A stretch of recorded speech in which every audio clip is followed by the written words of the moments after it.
I was born in Iran. I left Iran with my family when I was 16 years old to pursue higher education. And as we all know, there was a little blip called revolution in 1978-79. And since then we have been in the United States, and I've been in St. Louis for about 25 years. In April of 2006, Mrs. Pujols shared her passion and vision for us to do a dental mission trip to Dominican Republic. And she asked me to put a team together to accomplish that. This is something that I have never done before. It was unique and new to me.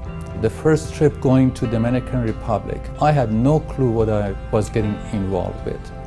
All I knew, just to make sure I had the right group of people together, to have the right supplies and enough supply and equipment that we need down there. I remember it was in January and it was hot. That I do remember. They had no fans in any of these rooms, and I think I said it was hot. It was very hot actually, but it was fun. By the end of the week, we saw over 800 patients. So it was a very good and successful trip.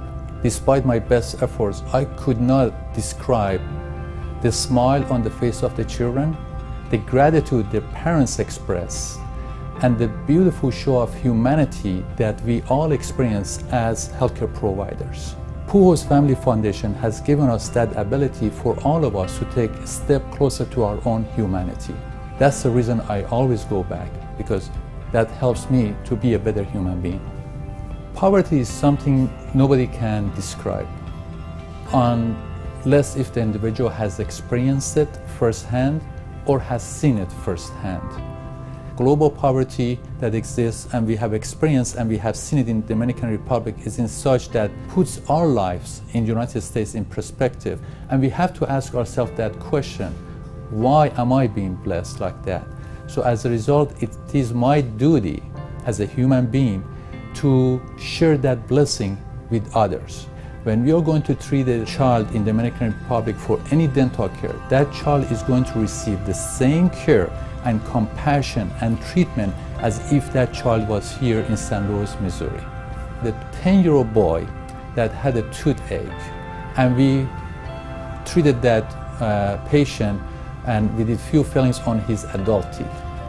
What impressed me and what touched me was this patient walked 3-4 miles to get to our place because he has heard about that's where we are, and we were not going to be in his village, so he walked all that way, but he walked with bare feet for him to get to our place, for us to take care of the dental pain that he had.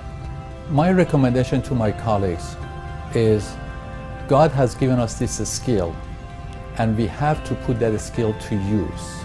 And I find the Pujols Family Foundation to be a vehicle for me to use the skill that God has given me to the fullest. But this is something that we all can do. It's just a matter of looking inward. With love, we can overcome disease and poverty. And that's what we have been trying to accomplish on every trip to the Dominican Republic.